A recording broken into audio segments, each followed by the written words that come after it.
آقا علیہ السلام کی سیرت کو کائنات انسانی کی سب سیرتوں سے زیادہ عمدہ کیوں بنایا گیا؟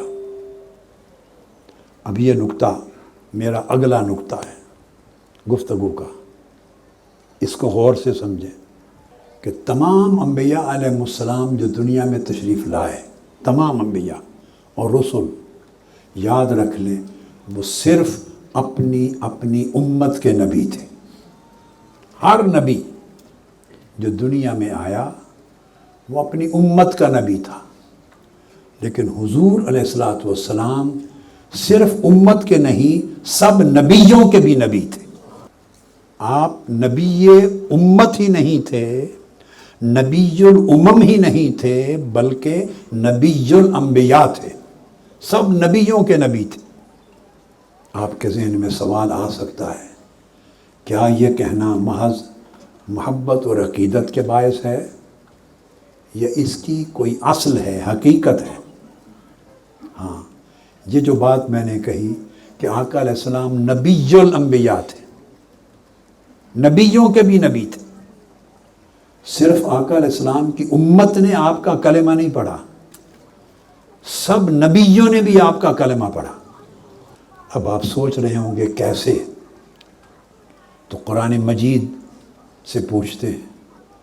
اللہ رب العزت نے جمی ارواح انبیاء کو جمع کیا اور جمع کر کے ان سے کلام کیا، انبیاء کی روحوں سے خطاب کیا اور فرمایا اعوذ باللہ من الشیطان الرجیم وَإِذْ أَخَذَ اللَّهُ مِيثَاقَ النَّبِيِّينَ لَمَا آتَيْتُكُم مِّن كِتَابٍ وَحِکْمَةٍ کہ اللہ رب العزت نے تمام انبیاء اور رسولوں کو جمع کر کے ان سے ایک عہد لیا، ایک وعدہ، ایک میثاق لیا اور معاہدہ کیا۔ وہ میثاق اور عہد کیا تھا؟ فرمایا لما آتیتکم من کتاب و حکمہ،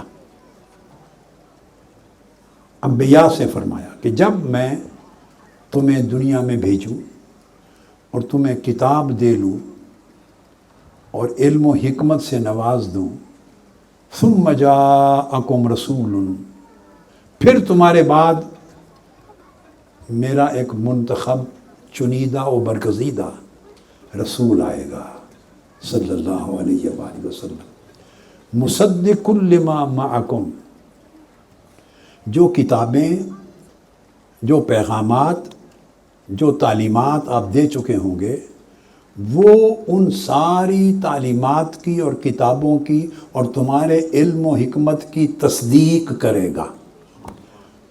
وہ تمہاری اور تمہاری نبوتوں اور تمہاری تعلیمات کا مصدق ہوگا۔ یہاں تک اللہ رب العزت نے حضور علیہ الصلوۃ والسلام کا مرتبہ بیان کیا کہ ان کا سٹیٹس کیا ہوگا۔ وہ جب دنیا میں آئیں گے تو تمہاری نبوتوں کی تصدیق کریں گے، تمہاری رسالتوں کی تصدیق کریں گے، تمہاری کتابوں کی تصدیق کریں گے، تمہارے صحائف کی تصدیق کریں گے، تمہاری تعلیمات کی تصدیق کریں گے۔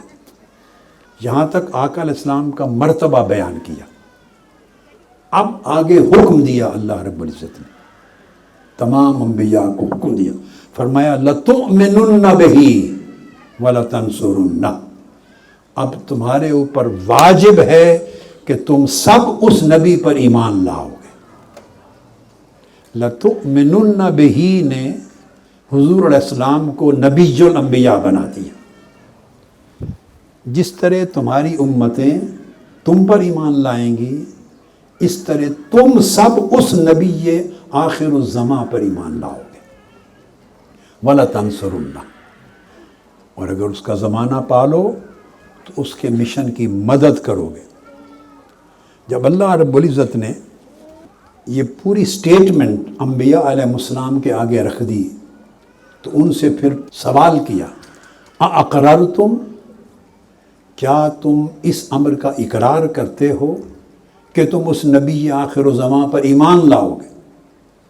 وَأَخَذْتُمْ عَلَىٰ ذَلِكُمْ إِصْرِي، اور اس امر پر میرے ساتھ وعدہ کرتے ہو؟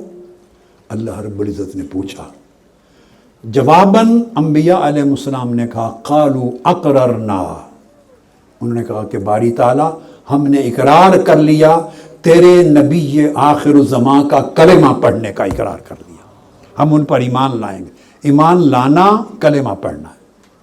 قال، پھر اللہ رب العزت نے فرمایا فاشہدوا وانا معکم من الشاہدین، پھر تم گواہ ہو جاؤ اور میں بھی تمہارے ساتھ گواہوں میں شریک ہوتا ہوں۔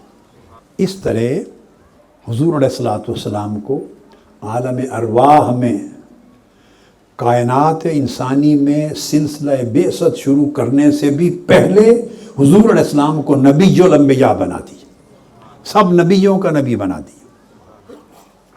چونکہ آقا علیہ السلام کو سب نبیوں کا نبی بنایا، اس لیے ہر نبی کو حکم دیا کہ وہ اپنی اپنی امت کو حضور علیہ الصلوۃ والسلام کی بعثت کی خوشخبری سناتا جائے کہ وہ کسی کے زمانے میں آ جائیں تو ان پر ایمان لاؤ گے، اور اگر وہ بعد کے زمانے میں آئیں تو حضور علیہ السلام کی خوشخبری سنانا ہی حضور پر ایمان لانا بن گیا۔